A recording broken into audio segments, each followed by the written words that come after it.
കൊച്ചിയിലേക്കാണ്. Kochi പത്തടിപ്പാലത്ത് hotel ഭക്ഷണത്തിൽ പുഴു.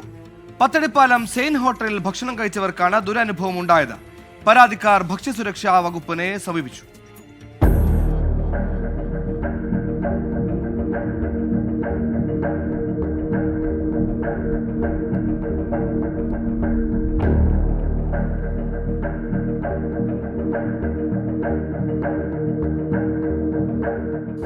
ഇന്നലെ രാത്രിയാണ് പത്തടിപ്പാലത്തെ സെയിൻ ഹോട്ടലിൽ ഭക്ഷണം കഴിച്ചവർക്ക് മുട്ടക്കറിയിൽ നിന്ന് ജീവനുള്ള പുഴുവിനെ ലഭിച്ചത്.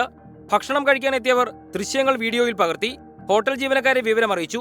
എങ്ങനെയാണ് ഭക്ഷണത്തിൽ പുഴു വന്നതെന്നറിയില്ല എന്നാണ് ജീവനക്കാർ മറുപടി നൽകിയത്. സംഭവത്തെ ന്യായീകരിക്കുന്ന രീതിയിൽ ഹോട്ടൽ നടത്തിപ്പുകാർ സംസാരിച്ചതായും പരാതിക്കാർ പറയുന്നു. നമ്മൾ വീഡിയോ എടുത്ത് ഹോട്ടൽ ഉടമയെ കാണിച്ചു കൊടുത്തു.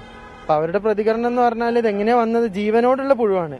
മറിച്ച് മറ്റേതൊക്കെയാണെങ്കിൽ ചത്ത പുഴുവാണെങ്കിൽ നമുക്ക് വിചാരിക്കുക എങ്ങനെയെങ്കിലും ഫുഡിന്റെ ഉള്ളിലൂടെ വന്നു പോയതാണ്. പക്ഷെ ഇത് ജീവനോടുള്ള ഒരു പുഴു ആയതുകൊണ്ടാണ് പ്രത്യേകം അവിടെ എടുത്തു പറയേണ്ടത്.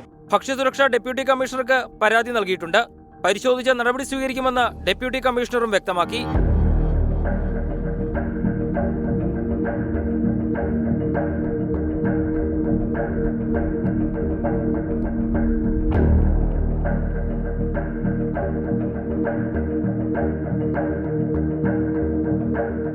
എസ് ശ്യാംകുമാർ, 24, കൊച്ചി.